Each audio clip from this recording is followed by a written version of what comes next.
मेरे पिताजी अलीगढ़ शिफ्ट हो गए। उस वक्त भी पढ़े लिखे थे। मेरे गांव में प्राइमरी स्कूल था। 43 में तो आप ही पैदा हुए। बहुत बड़े बड़े लेखकों का हमारे यहाँ पर आना जाना रहता था। पब्लिशिंग हाउस अभी भी आपका चल रहा है? मेरे परिवार में अब उस बिजनेस को करने वाला कोई नहीं था है। उस जमाने में अध्यापक बच्चों की पिटाई करने में तो कोई संकोच करते नहीं थे। अब तो मुन्ना उन्ना तो निकनेम होता ही नहीं। उस जमाने में अलीगढ़ में मुश्किल से 25-50 कार होंगी, मेरे पिताजी के पास थी। तो नीम की छड़ी से पिटाई होती थी। हमने कहा साहब कि हम कवि सम्मेलन कराना चाहते हैं। नीरज जी ने 700 रुपए लिए थे, हमें आज भी याद है। अच्छा 700? तो 700 तो बहुत था, बहुत बड़ी रकम थी। बहुत पढ़े लिखे फैमिली को भी देखिएगा। तो नुमाइश में जो है शेरवानी या चूड़ीदार पजामा पहन के जाना होता था। कम कुछ इंसिडेंट्स ऐसे होते हैं जिंदगी में। प्रोफेसर का जो रुतबा होता था तो वही था जो किसी गांव जमींदार का होता हो। ये इसीलिए तो है, जब खुल के कहिए आप। हमने तो कह दिया, अब तो कहने का मौका मिला। हम किससे कितना प्यार करते हैं तो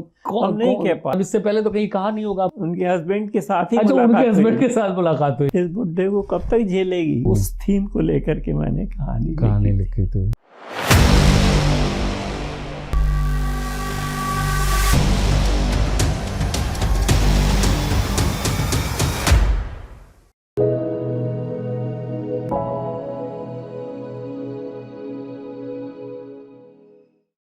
नमस्कार, मैं शाहिद इमाम आप सभी का खैर मकदम करता हूं अपने प्रोग्राम यादों के सफ़र में। आज जिस शख्सियत से मैं आपकी मुलाकात कराने जा रहा हूं, उनकी पैदाइश 1947 में यानी कि आज़ादी के आसपास ही हुई।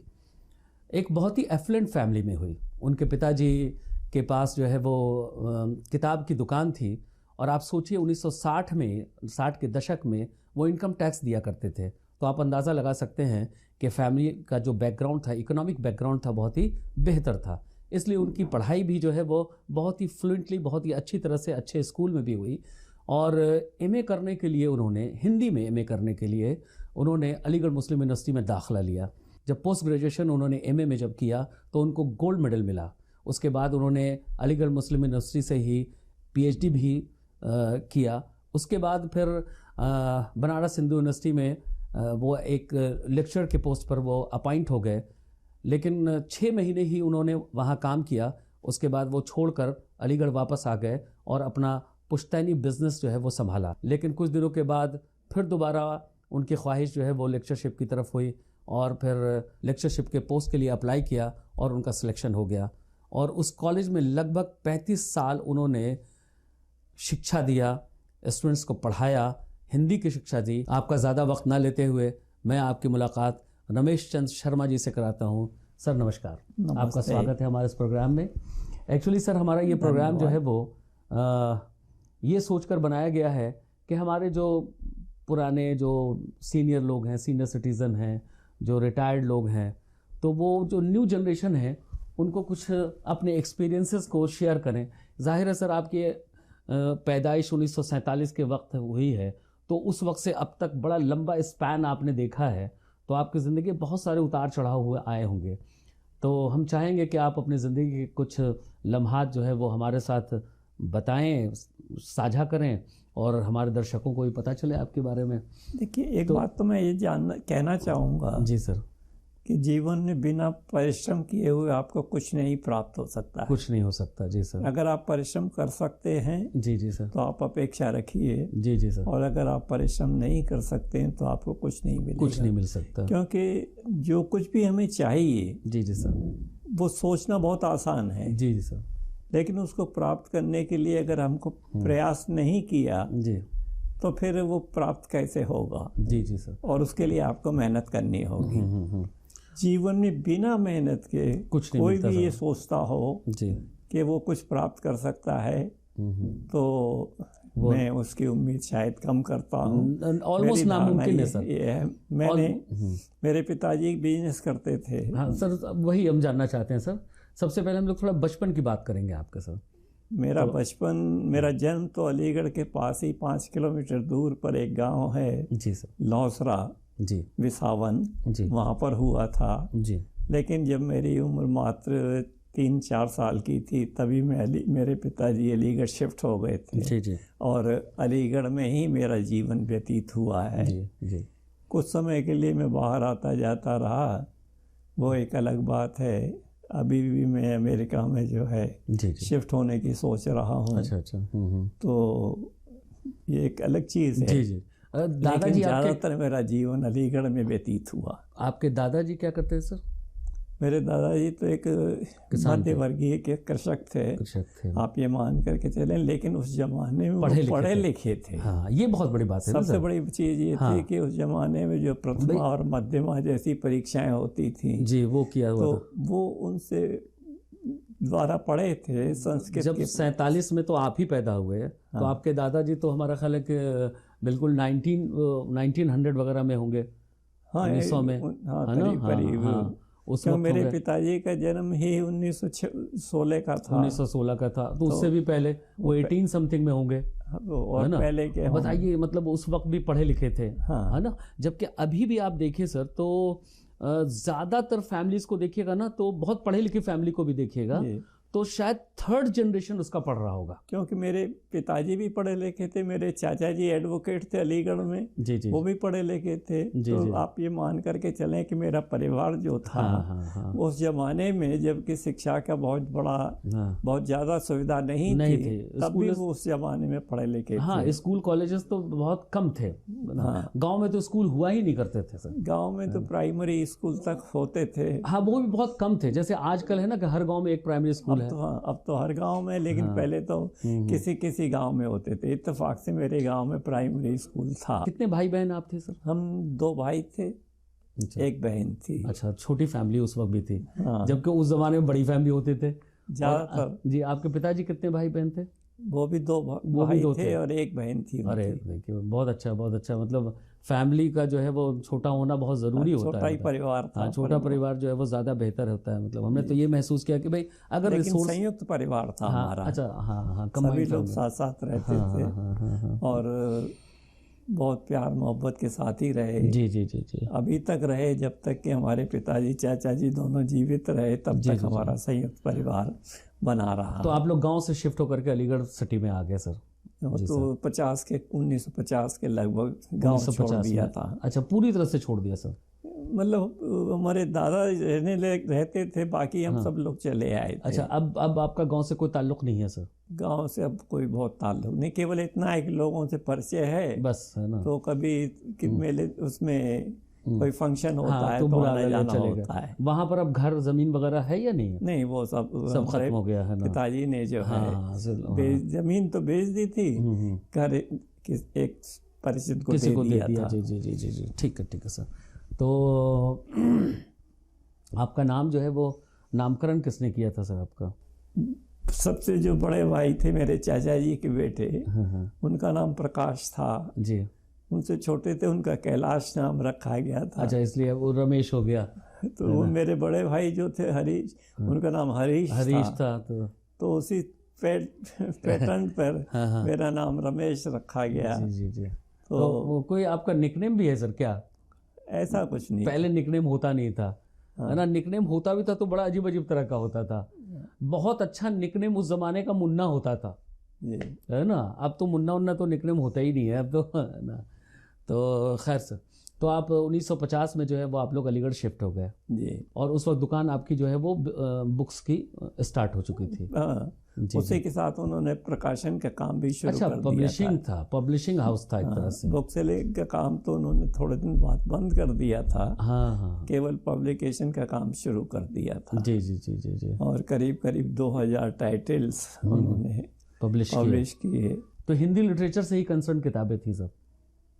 मोस्टली किताबें जो उन्होंने प्रिंट की थी वो हिंदी साहित्य और संस्कृत साहित्य से संबंधित थी। अच्छा, उसी से था। और हिंदी में एक नाम है रांगे राघव का, उनकी किताब भी उन्होंने छापी थी। प्रोफेसर हरवंश लाल शर्मा की छापी थी, डॉक्टर गोवर्धन नाथ शुक्ल की छापी थी, उदय शंकर भट्ट एक बड़ा नाम है, उनकी किताब भी छापी थी। तो बहुत बड़े बड़े लेखकों का हमारे यहाँ पर आना जाना रहता था। पंडित हजारी प्रसाद द्विवेदी, डॉक्टर नगेंद्र, ये सब लोग अक्सर हमारे यहाँ आते थे। अच्छा। मेरे को शायद मैं 4वीं या 5वीं क्लास में पढ़ता था, तब पंडित हजारी प्रसाद जी आए थे जी। तो उनके साथ से मेरा फोटो भी है मेरे अच्छा पास। अच्छा, हजारी प्रसाद द्विवेदी। जी जी जी, तो बड़ी बात है सर। हाँ बिल्कुल, बहुत बड़ी बात है उस जमाने के लिए। हाँ हाँ हाँ।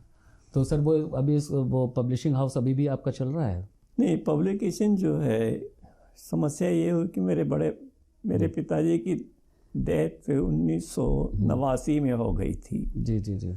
फिर मेरे बड़े भाई ने बिजनेस शुरू किया, मैं भी उनके साथ में था। तो मेरे बड़े भाई की डेथ 2019 में हो गई जी। तो मेरे परिवार में अब उस बिजनेस को करने वाला कोई नहीं था नहीं। तो जी जी, आप जाहिर प्रोफेसर थे उधर।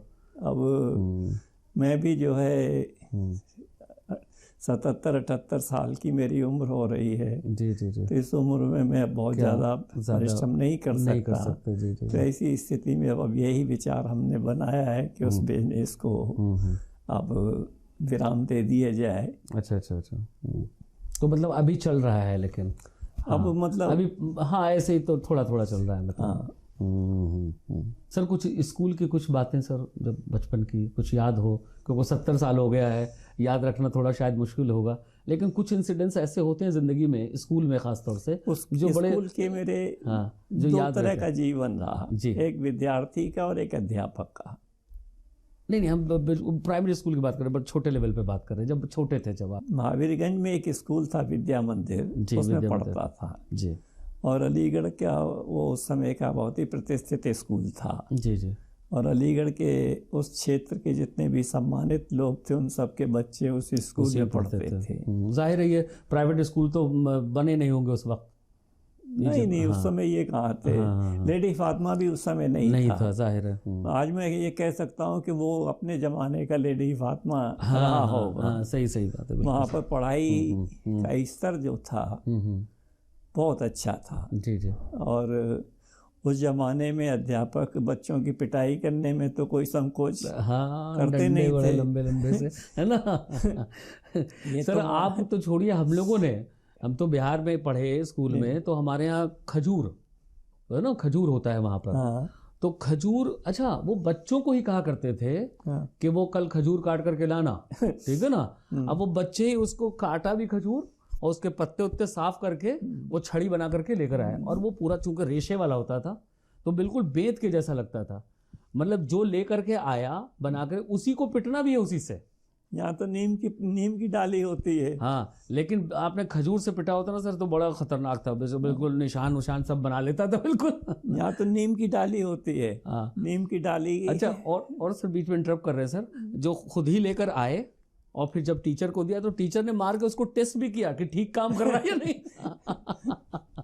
ये तो मतलब उस जमाने की परंपरा थी कि दो एक चांटा पड़ जाए तो कोई उसे कुछ नहीं, बिल्कुल। हाँ, और चांटा पड़ने के बाद अगर बच्चा रोया नहीं, हाँ, तो और पिटेगा, तो एक और पिटेगा था जी। इसलिए उसका रोना भी बहुत जरूरी था जी। उस स्कूल में पढ़ाई होती थी जी, और बहुत अच्छी पढ़ाई होती थी जी।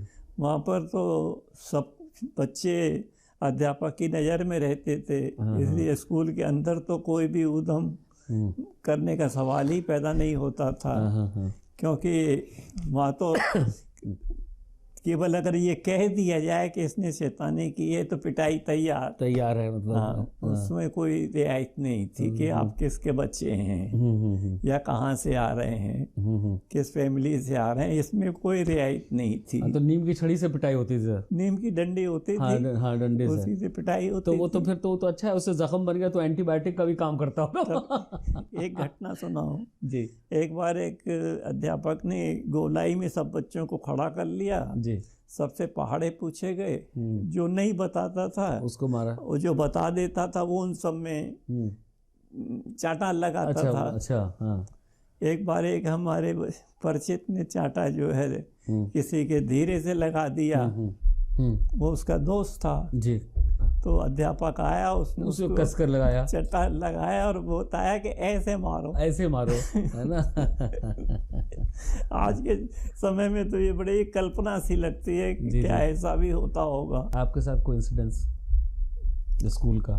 तो आप ये मान लीजिए कि इस तरह की घटनाएं हमारे साथ भी आप ही के साथ हुई है ना। अच्छा, आपके स्कूल का कुछ फेवरेट, जो बहुत पसंदीदा चीज़, जो बहुत अच्छा लगता था उस स्कूल में?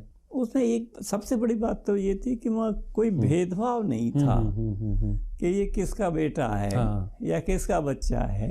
वहाँ सब बच्चे हैं, वो चाहे वो कहाँ से आया है, किसका बेटा, बड़े आदमी का बेटा है तो, छोटे का बेटा है तो, वो सब बराबर हैं। वहाँ अध्यापकों के मन में ये भावना नहीं होती थी कि ये बड़े आदमी का बेटा है, ये नाराज हो जाएगा तो मेरा कुछ है तो कुछ गड़बड़ हो जाएगा, ये इस तरह की कोई फीलिंग। अच्छा, फेवरेट सब्जेक्ट क्या रहा सर स्कूल में आपका? फेवरेट सब्जेक्ट हमको इकोनॉमिक्स ज़्यादा अच्छा लगता था। स्कूल में सर, स्कूल में भी इंटरमीडिएट में इकोनॉमिक्स पढ़ी हमने। हाँ, कोई टीचर जो बहुत ज़्यादा आपको पसंद हो, जिनको आप अभी तक याद रखते हो? ऐसे 2-3 टीचर आए थे जीवन में। हाँ। जिनको आज भी हम याद रखते हैं, याद करते हैं कि उन्होंने उनसे कुछ हमने सीखा। कुछ ऐसी कुछ बात जो उनकी ख़ास बात जो आपको याद हो तो शेयर करें सर। मतलब वो जो टीचर थे जी, वो पढ़ते भी थे, पढ़ाते भी थे और बड़े परिश्रम के साथ पढ़ाते थे। अच्छा। मतलब एक एक शब्द पे उनका जोर रहता था, एक एक चीज़ पे जोर रहता था कि करना क्या है, कैसे पढ़ना है, जी जी जी, कैसे नंबर अच्छे आ सकते हैं, कैसे आदमी को जो है आगे बढ़ सकता है। वहाँ टीचर्स की एक वेल विशर टीचर थे। हाँ। आजकल की तरह नहीं है कि पढ़ो पढ़ो मत पढ़ो हमारी बला से, हमें क्या लेना देना, ये स्थिति नहीं थी। उस समय तो टीचर बिल्कुल ये था कि अपने बच्चे की तरह ही पढ़ाता था कि ये कुछ पढ़ के बन जाए। जी जी जी। तो उनमें कोई टीचर किसी का नाम याद है सर अभी आपको, जो बड़े जो आपके फेवरेट रहे हों? एक तो देवी प्रसाद गुप्ता थे। उनकी कुछ खास बात? वो उन्हीं का स्कूल था। अच्छा, उन्हीं का स्कूल और था। वो अंग्रेजी सामान्यतः पढ़ाया करते थे जी। और अपने धोती कुर्ता पहन के आते थे। और जैसे ही स्कूल में आते थे वैसे ही स्कूल का माहौल एकदम जो है चेंज हो जाता था, बदल जाता था। लोग डरते होंगे उनसे। क्या रियायत जैसी कोई चीज़ जी जी जी नहीं थी। जी जी।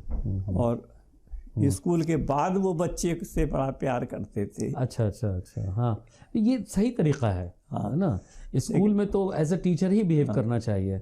स्कूल के बाद अगर कोई बच्चा पहुंच जाए उनके पास कोई शिकायत लेके तो तुरंत उसको जो समस्या का समाधान भी वो करते थे। तो बहुत प्यार करते थे बच्चों के साथ। लेकिन स्कूल टाइम में उनकी कोई रियायत नहीं होती थी। जब वो महावीरगंज में से गुजरते थे तो आप इत्मीनान करिए कि दुकानदार खड़े हो जाते थे उनके सम्मान में। मेरे ख्याल से आज जो है कोई बड़ा प्रोफेसर भी चला जाए तो भी कोई दुकानदार खड़ा नहीं होता। कोई नहीं होता। तो वे 8 बजे हम क्लास लेते थे। जी जी जी। लेकिन 8 बजे हाजिर होते थे। जी जी जी। चाहे हम दुनिया के कोई भी काम करते थे। अब पॉसिबल नहीं है सर ये सब। लेकिन उन टीचर्स में हमारी गिनती थी कि हमको 8 बजे आना है तो 8 बजे आना है। कभी ऐसा नहीं हुआ कि हम लेट हो गए हों। जी जी जी। सर, ये बचपन में जब आप स्कूल में थे जिस वक्त, तो क्या बनना चाहते थे आप? कुछ तो सोचते होंगे कि हम बड़े होकर ये बनेंगे। उस समय तो केवल यही इरादा था कि बिजनेस करेंगे और पैसा पैदा करेंगे। उस समय अच्छा, ये कोई इरादा नहीं। बचपन में भी? हाँ। अच्छा। क्योंकि उस जमाने में अलीगढ़ में मुश्किल से 25-50 कार होंगी। अच्छा। सन 50-55 में 60 में 50-55 से ज़्यादा कार नहीं और कम हो गए सर? इतना ही, इससे ज़्यादा नहीं। मेरे पिताजी के पास थी। अच्छा। तो मन यही करता था कि बढ़िया जिंदगी जीनी चाहिए, आराम से। हाँ। लग्जूरियस जिंदगी जीनी चाहिए। जी जी। तो उसके लिए हम सोचते थे कि नौकरी करने से क्या फ़ायदा, बिजनेस करना चाहिए। जी जी जी। तो शुरू से जो हमारा एटीट्यूड था वो बिजनेस की तरफ था। बचपन में भी आप बिजनेस सोचते थे। लेकिन देखिए कितना अजीब है ना, आपने बचपन से सोचा बिजनेस के बारे में और बन गए एडमिशन, है ना। हालांकि उसके साथ बिजनेस भी हम करते रहे तो, लेकिन और उसी की वजह से पैसा हमको मिलता रहा। उसी की वजह से लाइफ हमारी अच्छी बनी रही, एफ्लुएंट रही। मतलब वो क्या चीज़ आपको बचपन में ज़्यादा खुशी देती थी? किसकी वजह से आपको ज़्यादा खुशी मिलती थी बचपन में? जब हमारे पिताजी हमारे लिए कोई चीज़ खरीद के लाते थे, हाँ। कि ये तुम्हारे लिए है, तो हमें खुशी मिलती थी। अच्छा अच्छा। और अगर वो कभी हमारे लिए नहीं लाते थे, किसी और भाई के लिए ले आए, तो हमें बहुत अच्छा नहीं लगता। हाँ हाँ हाँ। लेकिन वो जनरली हमारी आदत से परिचित थे, तो कुछ न कुछ हमारे लिए ज़रूर लाया करते थे। पढ़ने लिखने में कैसा इंटरेस्ट था सर आपका? पढ़ाई में ठीक इंटरेस्ट? था। अच्छा, एवरेज थे? हाँ, अच्छा। उस जमाने में कोई ये तो था ही नहीं कि साहब कंपटीशन में जाना है, हाँ, पढ़ना है सब। यहाँ इंजीनियरिंग में एडमिशन भी डायरेक्ट हो जाता होगा, मेरिट से हो जाता था। नहीं तो बहुत बच्चे अप्लाई करते थे, तो सबका हो जाता था करीब करीब, बहुत ज़्यादा बच्चे होते नहीं थे। जब हम यहाँ एमए कर रहे थे, तब यहाँ की स्ट्रेंथ मुश्किल से 7-8 हज़ार थी। स्कूल के बाद फिर आप कहाँ इंटर वगैरह कौन से? डीएस इंटर कॉलेज से किया फिर आपने जो है वो। तो उसके बाद फिर क्या वहाँ सब्जेक्ट क्या रहे सर आपके पास? वहाँ से फिर हम बीए करने डीएस कॉलेज में आ गए थे। और डीएस कॉलेज के बाद फिर आपने पोस्ट ग्रेजुएशन जो है वो अलीगढ़ मुस्लिम यूनिवर्सिटी में आ गए। तो चलिए सर, हम जानना चाहेंगे अलीगढ़ मुस्लिम यूनिवर्सिटी के बारे में कि उस ज़माने का एटमॉस्फेयर कैसा था सर? उस ज़माने का एटमॉस्फेयर आज से बिल्कुल डिफरेंट था। मतलब किस सेंस में सर? मुझे कहने में कोई संकोच बिल्कुल नहीं होना चाहिए सर, है ना, कि आज जो एटमॉस्फेयर है वो एटमॉस्फेयर उस जमाने में नहीं था। एटमॉस्फेयर तो सर हर जगह चेंज हुआ है सर। ऐसा नहीं है कि जो एटमॉस्फेयर मतलब 1960 या 1955 में जो होगा किसी कॉलेज का वो सेम आज होगा, ऐसा तो हो नहीं सकता। नूरुल हसन साहब डीन थे। अच्छा। और क्या कहते हैं, अलीम साहब वाइस चांसलर थे। मैं आपको एक बड़ी छोटी सी घटना सुनाता हूँ। जी जी। आपको ताज्जुब होगा कि सर सैयद डे पर यहाँ मुशायरा होता था। जी जी जी। हम एमए हिंदी में पढ़ते थे। एक हमारा दोस्त था मोहम्मद एहसन, बदायूं का रहने वाला था जी। बदायूं में हमारे भाई की ससुराल थी, उस नाते से वो हमसे बहुत मोहब्बत करता था। तो जब मुशायरा हो रहा था तो हम भी जाते थे कैनेडी हॉल में।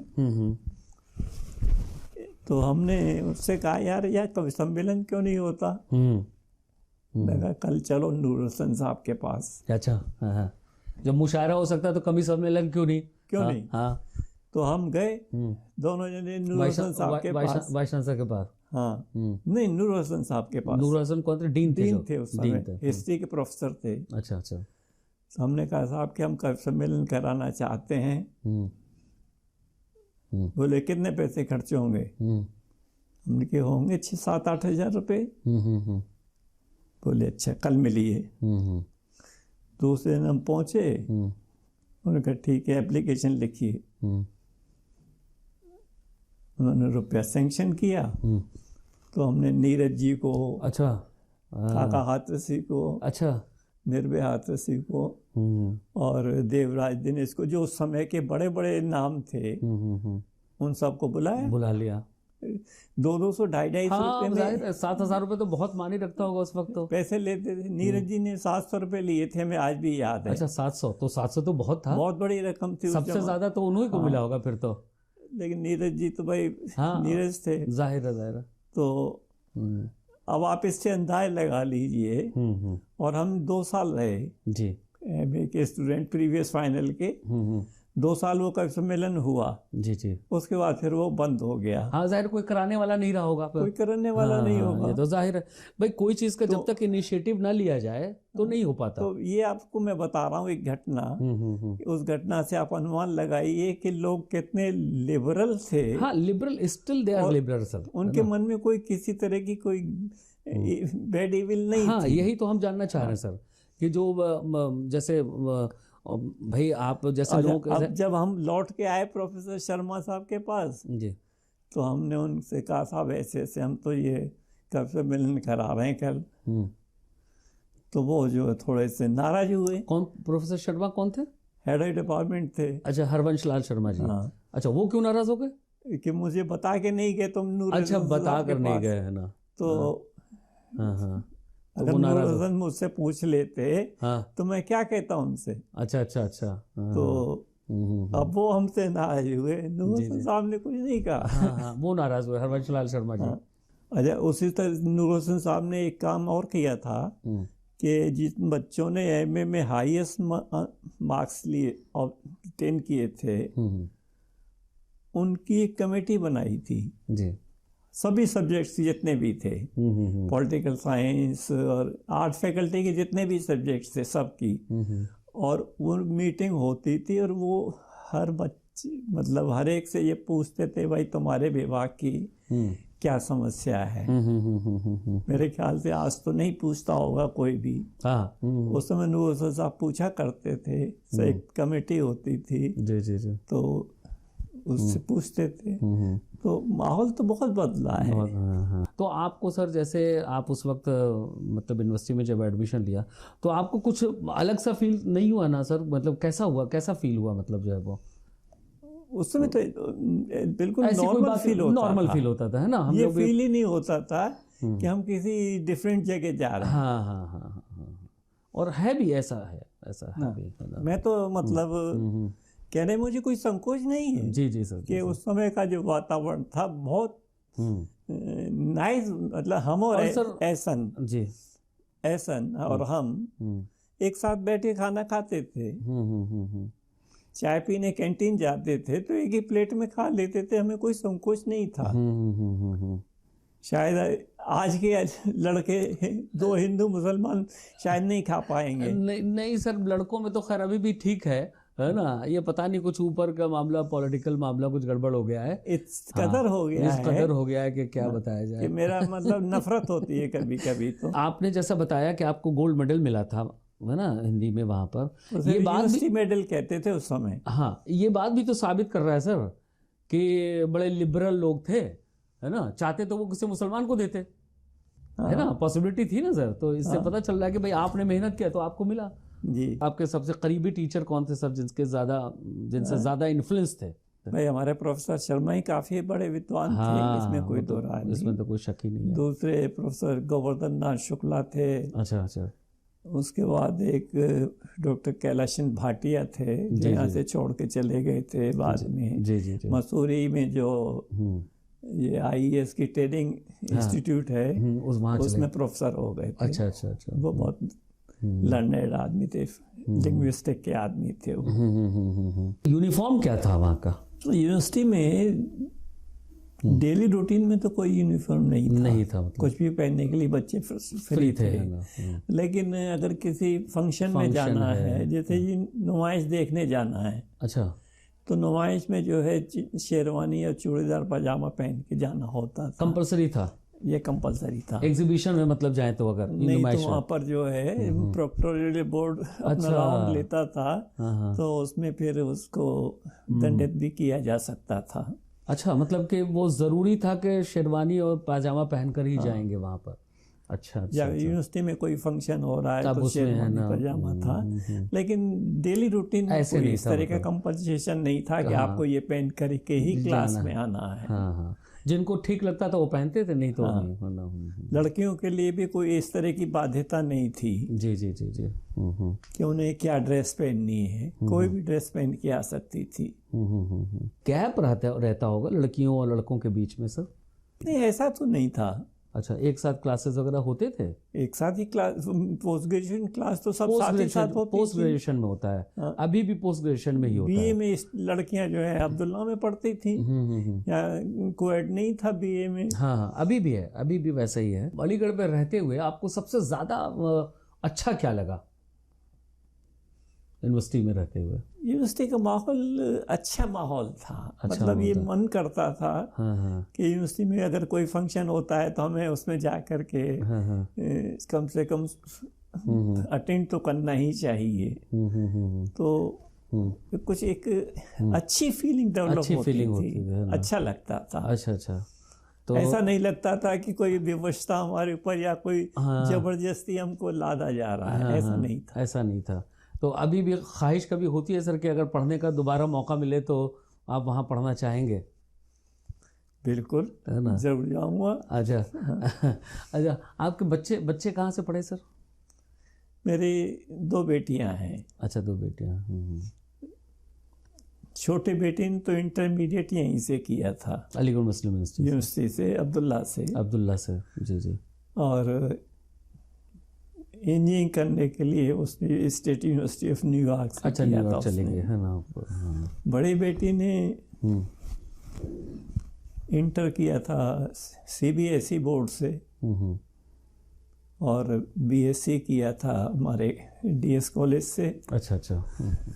और MSc with PhD metallurgy engineering में करने के लिए वो भी स्टेट यूनिवर्सिटी ऑफ न्यूयॉर्क चली गई थी।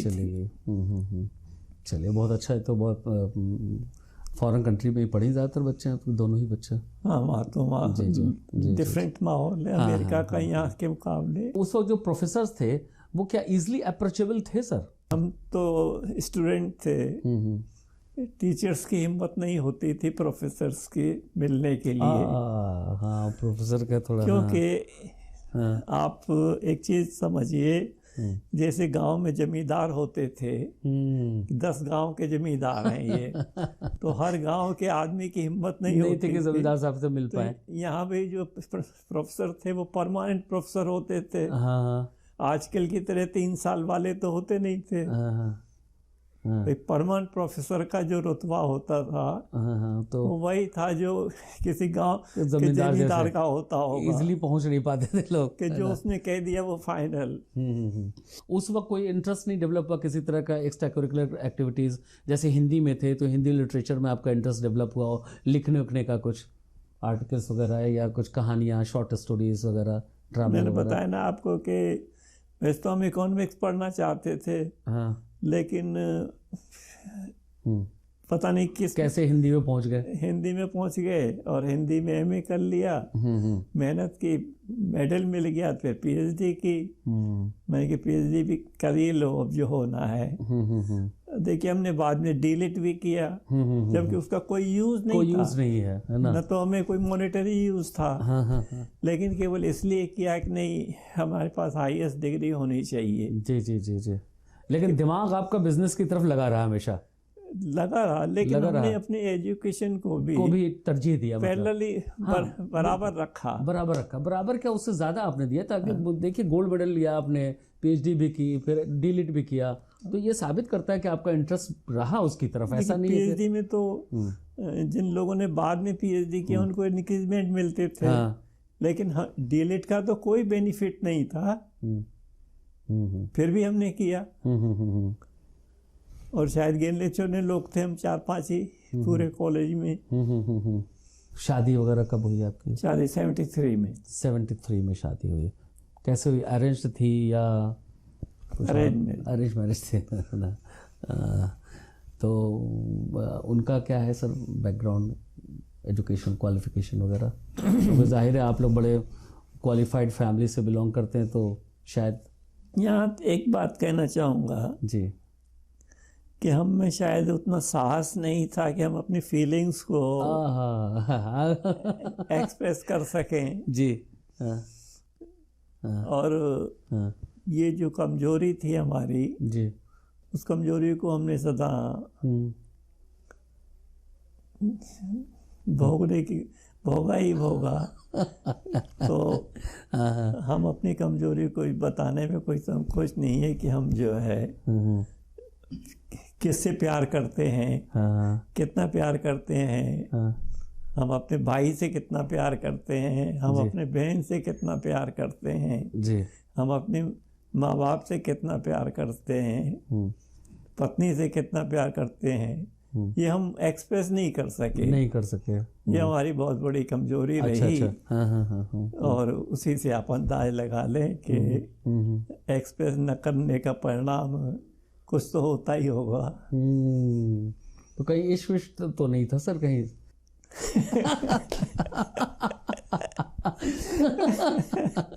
हाँ, क्योंकि हमें लग रहा है कि आप यही कहना चाह रहे हैं, है ना? अब जो कहना चाह रहे हैं वो आप समझ रहे हैं। नहीं तो आप कहिए सर, है ना? अरे कहिए, अब क्या है सर, अब क्या है, सब कुछ तो हो गया, अब तो कहिए। ये इसीलिए तो है, सर खुल के कहिए आप। नहीं, हमने तो कह दिया नहीं कहिए, और थोड़ा सा क्लियर, है ना। हम किससे कितना प्यार करते हैं, तो हम नहीं कह पाए। नहीं कह पाए तो अब कह दीजिए सर, है ना। क्योंकि एक कमजोरी और थी हमारी। नहीं, पहले इस पर बात करेंगे सर, पहले, है ना। पहले नहीं, बताइए। इसी से जुड़ी हुई अच्छा, है इसी से जुड़ी कि बताइए। लोग क्या कहेंगे। हाँ, लोग क्या कहेंगे, लोग के चक्कर में सब कुछ खराब कर लेते हैं अपना। लोग क्या कहेंगे, हम और भी काम कर सकते थे, हम ये कर सकते थे, हम कह सकते थे, लेकिन हम अपनी फीलिंग को नहीं एक्सप्रेस कर पाए। उस फीलिंग को एक्सप्रेस न कर पाने का परिणाम भी हमने झेला।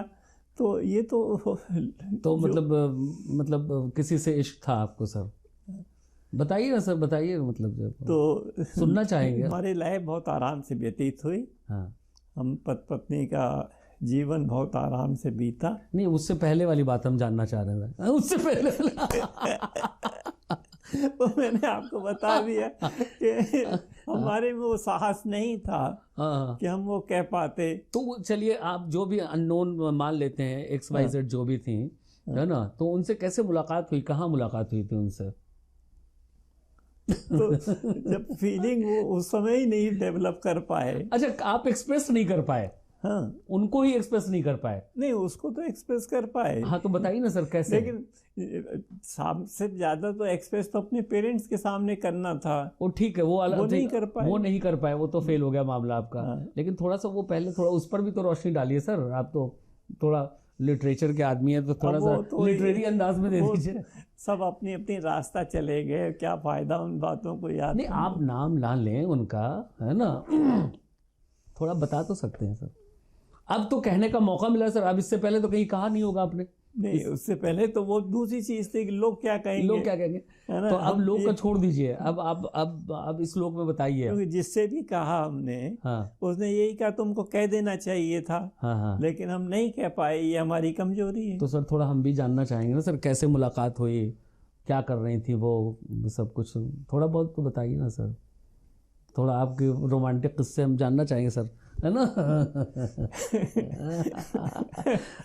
हाँ, अच्छा लगेगा सर, बताइए। यही मान के आप चलिए कि हम अपने आप में बहुत कमजोर थे उस समय। अच्छा। इसलिए कह नहीं पाए अपने पेरेंट्स से नहीं कह पाए, लेकिन उनसे कह चुके थे आप। मतलब अंडरस्टैंडिंग तो थी। हाँ, अंडरस्टैंडिंग थी, मतलब आप बताना नहीं चाह रहे, मतलब कुछ उसका यूज नहीं ना। नहीं, ठीक है, यूज तो नहीं, अब क्या यूज और मिस यूज तो अब तो कुछ होना नहीं है।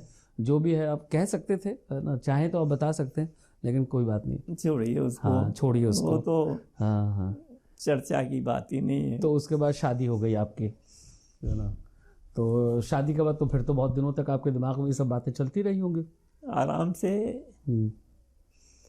तो फिर तो लाइफ में थोड़ा सेटल होने में थोड़ा टाइम तो नहीं, लगा। लाइफ में कोई हमारी में वो नहीं है, हमने उसको एक्सेप्ट कर लिया। आपने एक्सेप्ट कर लिया, है ना, इसलिए एक्सेप्ट कर लिया। हाँ, थोड़ी तकलीफ होती है, लेकिन उस तकलीफ के बाद आपने एक्सेप्ट कर लिया उसको, है ना। अच्छा, उनसे फिर दोबारा कभी मुलाकात हुई? चेहरे पर एक्सप्रेशन बहुत बदल रहे हैं सर। नहीं, मुलाकात हुई। मुलाकात हुई। अच्छा, फिर क्या हुआ सर, फिर बात क्या कहा, बताइए सर प्लीज। उनके हस्बैंड के साथ ही। अच्छा, उनके हस्बैंड के साथ मुलाकात हुई। तो बात भी क्या होगी, बस आप अंदाजा लगा लीजिए। अच्छा, चलिए, बहुत अच्छा लगा सर। पहली बच्ची आपकी कब, उसकी पैदाइश कब हुई सर, शादी के कितने साल? 77 में हुई। तो आपको इस बात की खुशी हुई, बच्ची पैदा होने की खुशी हुई, कि कहीं ऐसा भी तो होता है ना, बहुत सारी फैमिली होती है कि वो लड़के को ज़्यादा एक्सपेक्ट करते हैं। यहाँ पे मेरे ख्याल से पैसे का मामला ज़्यादा है। अच्छा। अगर पैसा आपके पास है तो फिर ज्यादा नहीं सोचते हैं कि लड़की है, समस्या नहीं है। हाँ, एग्जैक्ट, ये बात आपने सही की कि जहाँ थोड़े फाइनेंशियल कॉन्स्टेंट्स होते हैं ना, ये तो जो डाउरी सिस्टम है, हाँ, उसकी वजह से ही है। उसकी वजह से आदमी लड़की के प्रति थोड़ा सा ये हो जाता है। हाँ, लेकिन अगर आप फाइनेंशियली स्ट्रांग हैं, हाँ, तो फिर लड़की में ज्यादा आपको परेशानी नहीं होती है ना। लेकिन आज तो सर सोसाइटी इतनी चेंज हो चुकी है कि अब तो बड़ा खौफ सा रहता है। जैसे हमारे घर में बच्चे हैं तो हमें भी बड़ा डर सा रहता है लड़कियों को लेकर के कि जो जिस और तरह अब का तो जमाना ये आ रहा है कि कोई जरूरत ही नहीं परेशान होने की, लड़के लड़कियां अपने आप ही तलाश कर हाँ रहे वो हैं। तलाश ले रहे हैं, वो तो है ही है। अब तो जमाना बहुत बदल रहा है। कुछ और चेंजेस आए आपकी लाइफ में कि कुछ और करना चाहिए था हमको, ऐसी कोई ख्वाहिश जो आपकी बची रही कि आप जो करना चाहते हो जो ना कर पाए हो? वही बात है ना कि लोग क्या कहेंगे, वो वाले बची रह गई हाँ, है कि ना। हम और कर सकते थे हाँ हाँ। लेकिन वो नहीं कर पाए। अभी आप कितने साल के हो गए सर लगभग? अभी 77। 77। तो आपका सबसे कौन सा एज जो था जो सबसे ज़्यादा अच्छा लगा आपको कि उस एज में सबसे ज़्यादा मज़ेदार वक्त था मेरा ज़िंदगी का? सबसे अच्छा समय हाँ हमारा, सबसे ज़्यादा। आप वही मान लीजिए 30 32 के 30-32 वाला साल, 35 वाला समय। 35 वाला साल, थोड़ा लेट वाला आप बता रहे 32 हैं। वाला समय। थोड़ा लेट है सर ये तो। हम लोग तो 20-22 चाहेंगे, 20-21 वाला चाहेंगे, है ना, वो सबसे ज़्यादा अच्छा होता है। तो आपका कुछ फेवरेट खाना सर, कौन सा खाना ज़्यादा आपको पसंद है? कुछ आदमी की जातीय संस्कार तो होते ही हैं, जाहिर है वो उसके तो उससे भी डिसाइड होता है। तो अच्छा, ब्राह्मण होने के नाते ब्राह्मण होने की वजह से मीठा तो अच्छा लगता ही मीठा है। अच्छा लगता है। कौन सा मिठाई सर? हमको सूजी का हलवा बहुत अच्छा, अच्छा सूजी का हलवा। लगता, नमाज में हलवा पराठा। अच्छा, हलवा पराठा। ये बहुत अच्छा है।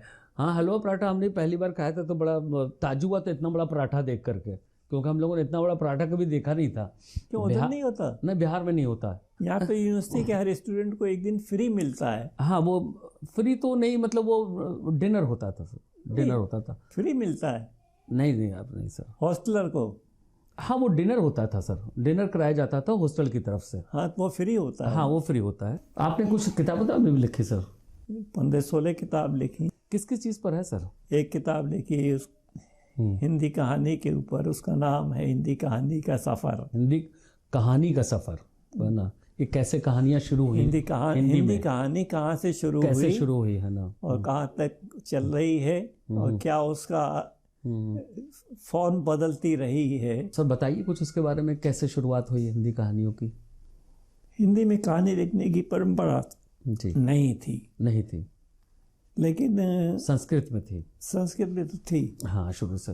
वैसे ही मदर लैंग्वेज माना जाता है सर संस्कृत को, तो है जी। मदर लैंग्वेज तो नहीं है, लेकिन हाँ लोग कह देते हैं, क्योंकि हिंदी का विकास जो है वो संस्कृत से सीधा नहीं हुआ। संस्कृत से पाली का विकास हुआ। अच्छा। पाली से फिर प्राकृत का विकास हुआ, फिर प्राकृत से फिर अपभ्रंश का विकास हुआ, अपभ्रंश से फिर हिंदी का विकास हुआ। अच्छा, तो इतना लंबा है? हाँ। ओहो। तो हिंदी में पाली के भी शब्द हैं, हाँ, हिंदी में संस्कृत के भी शब्द हैं, डायरेक्टली नहीं है, मतलब अपभ्रंश के भी शब्द हैं, अपभ्रंश के भी है। तो हिंदी का सीधा विकास तो संस्कृत से नहीं हुआ है। लेकिन लोग कह देते हैं, मतलब बीच का पोर्शन गायब कर देते हैं और डायरेक्ट उसे लिंक कर देते हैं। जी। ऐसा नहीं है। तो खैर सर, कैसे शुरू हुआ कहानियों का मामला? तो हिंदी कहानी का जहाँ तक शुरुआत की बात है, ये 20वीं शताब्दी की पहली दशाब्दी में ही कहानी प्रारंभ होती है जी। उससे पहले हिंदी कहानी नहीं है। जी। एक किशोरीलाल गोस्वामी हैं, उन्होंने पहली कहानी लिखी थी। अच्छा, किशोरीलाल गोस्वामी ने पहली कहानी इंदुमती के नाम से। इंदुमती के नाम से। लेकिन उस पर भी थोड़ा सा फिर विवाद हुआ। कुछ लोगों ने राजबाला घोष की एक दुलारी बाई नाम की कहानी थी, 1907 में लिखी गई जी, उसके बारे में चर्चा की कि वो हिंदी की पहली कहानी है। यानी उससे पहले हिंदी में कोई कहानी नहीं थी? हाँ, वो कोई किशोरीलाल गोस्वामी, हाँ वो मान लेते हैं, तो वो भी तो उनके आसपास की होंगे, है ना। उससे पहले नहीं थी, बिल्कुल कोई कहानी नहीं थी। हाँ। तो अच्छा, ये कहानी जो है वो क्या शॉर्ट स्टोरी थी? भाई 1857 से पहले हिंदी मतलब और थोड़ा चला जाइए तो 1900 के आसपास, नहीं 1800 के बाद में हिंदी गद्य का शुरुआत होती है। अच्छा, उससे पहले हिंदी गद्य थी नहीं, अगर थी कविता में लिखी जाती थी चीजें, पोइट्री थी केवल, राइम्स में लिखे जाते थे। गद्य अगर थी तो कहीं थोड़ा बहुत कहीं मिलती थी, जैसे शिलालेख हैं या राजाओं के आदेश हैं, या गुरु गोविंद सिंह ने एक पुस्तक लिखी थी, दुर्गा सप्तशती का हिंदी अनुवाद किया था उन्होंने चंडी चैत्र के नाम से, जी जी, उसमें थी। जी जी। तो गद्य का ही आप उस देखिए समय ना, रिवाज इसीलिए- नहीं था। इसीलिए देखिए जितने रिलीजियस बुक्स हैं वो ज्यादातर सब राइम्स में लिखे हुए हैं, हाँ, है ना। तो वो गद्य नहीं थी। गद्य थी नहीं, गद्य तो जो है ये फोर्ट विलियम कॉलेज की स्थापना जब हुई है कलकत्ता में जी। 1800 शताब्दी में, तब जाके शुरुआत होती लेकिन ये है। बड़ा अजीब है ना कि हम लोग बात तो करते थे नॉर्मल, हाँ। लेकिन लिखते थे पोएट्री में बातों को, हाँ है ना। जी। तो उसको हम लोग जिस तरह से बात करें वैसे नहीं लिखते थे, पोएट्री में लिखा करते थे। ये भी बड़े अजीब है मामला। इसकी वजह सर कुछ समझ में आती है आपको सर? कुछ प्रोज का ट्रेंड नहीं था। हाँ, ट्रेंड नहीं था। प्रोज का ट्रेंड तो 18वीं शताब्दी के बाद दिखाई देता है। तो आपने सर क्या क्या लिखा सर? एक हिंदी उपन्यास लिखा, एक हिंदी साहित्य का इतिहास लिखा, छायावाद से नई कविता नाम से पुस्तक लिखी। कोई कविता लिखी आपने? हाँ, तो एक आध कविता कुछ सुनाइए सर, थोड़ा 2-4 लाइन बस। कविता नहीं लिखी मैंने। अच्छा, कविता लिखी नहीं है, कविता पर लिखी है आपने किताब? अच्छा अच्छा लव कथा तो मैंने लिखी। अच्छा, शॉर्ट स्टोरी लिखा है आपने? अच्छा, छोटी छोटी कहानियाँ, हाँ हाँ हाँ। वो तो मैंने लिखी। अच्छा अच्छा। तो उसकी कोई संग्रह छपी आपकी उसकी? अभी संग्रह तो नहीं छप पाया। अच्छा, मैगजीन्स वगैरह में इसमें छपी होंगी? मैगजीन वगैरह में छपी है।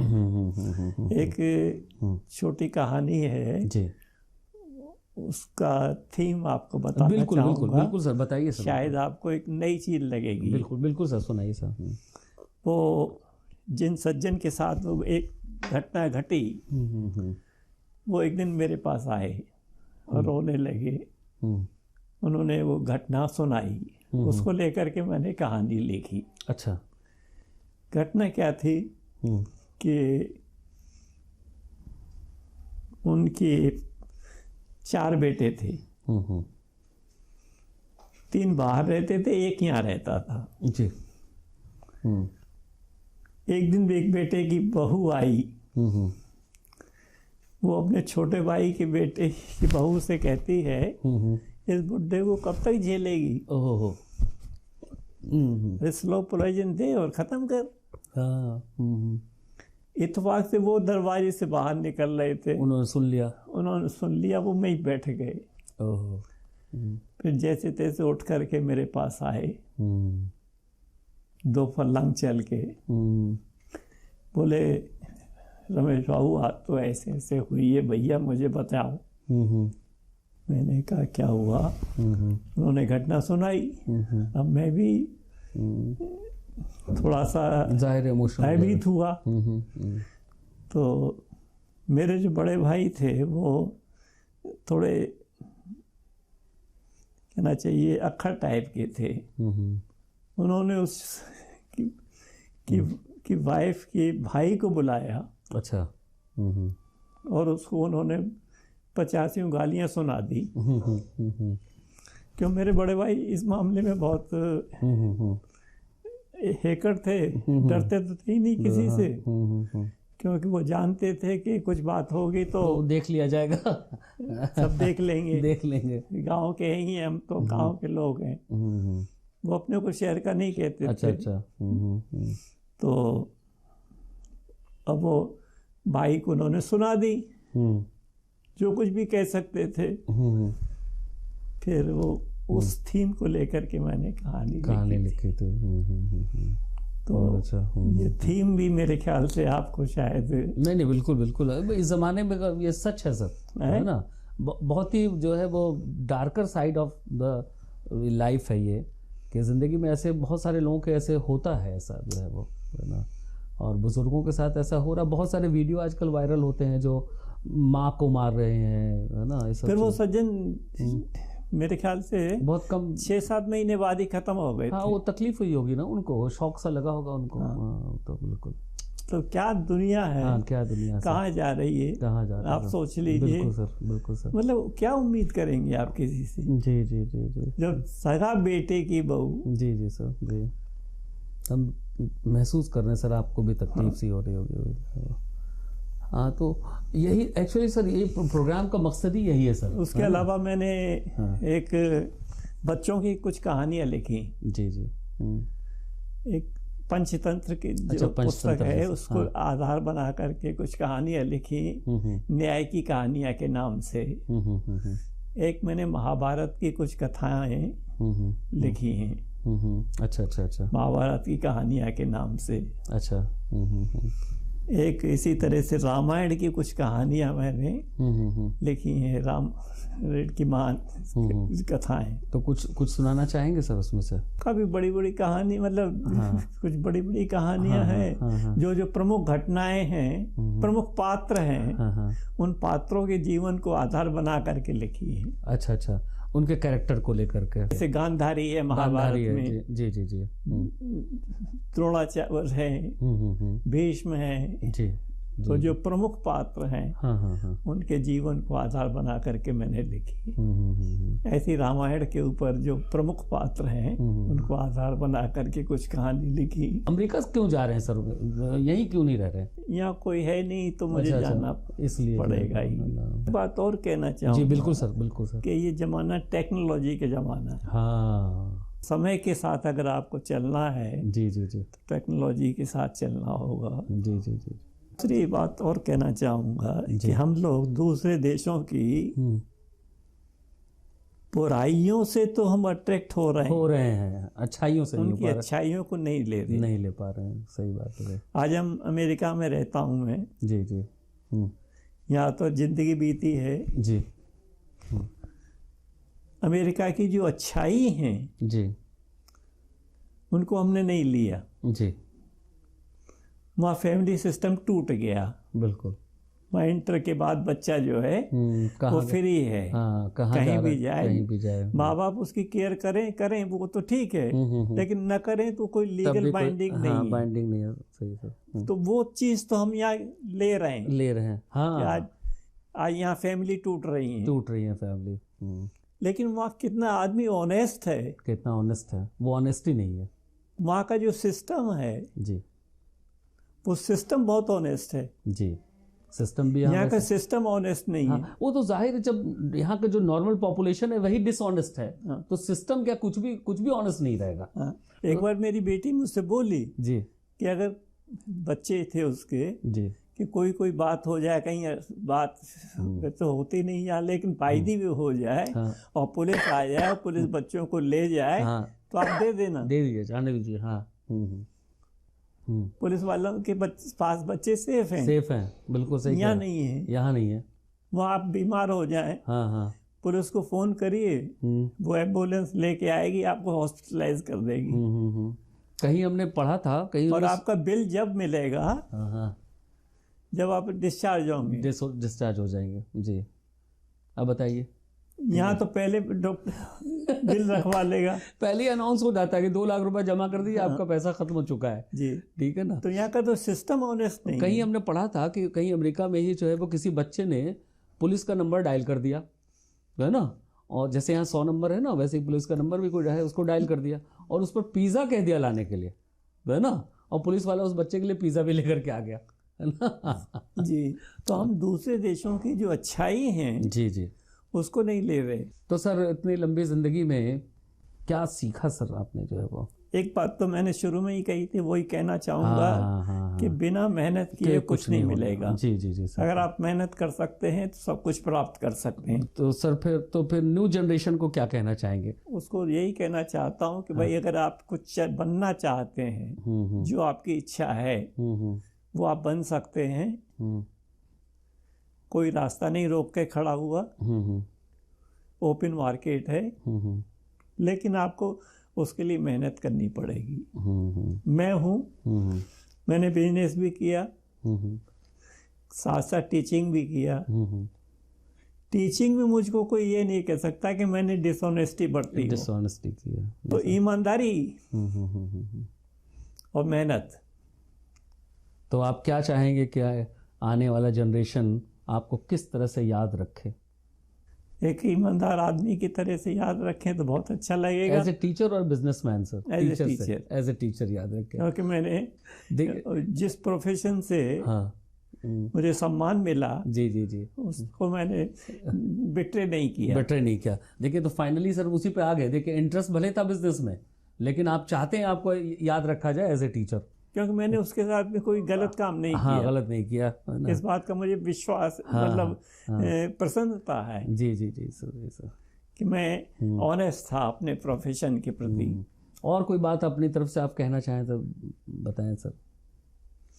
दूसरी बात वही कि अगर कोई फीलिंग है तो मस्ट बी एक्सप्रेस कर दीजिए। हाँ, मस्ट बी एक्सप्रेस। बजाय जिंदगी भर उस फीलिंग को ढोने के। हाँ सर, ये बड़ा उसको आप अब तुरंत एक्सप्रेस कर दीजिए तो अच्छा रहेगा। जी जी जी। अगर हम जिंदगी भर ढोए उस फीलिंग को, उससे कोई लाभ नहीं। मतलब काफी पुराना, मतलब दर्द जो है वो है, बाकी है अभी सर, है ना? दर्द अभी बाकी है ना? तो जी इस बात की चिंता मत करिए कि लोग क्या कहेंगे। जी जी, क्योंकि हमने तो सोचा था कि ये बात अब ओवर हो चुकी है, लेकिन आपने फिर से बताया तो इसका मतलब दर्द अभी है ना? 30 बाकी है अभी। चलिए सर, बहुत अच्छा लगा आपसे बात करके। नमस्कार। इसके साथ ही हमारा आज का ये प्रोग्राम है ख़त्म होता है। अगले एपिसोड में फिर किसी शख्सियत से आपकी मुलाकात कराएंगे। तब तक के लिए हमें इजाज़त दें। नमस्कार।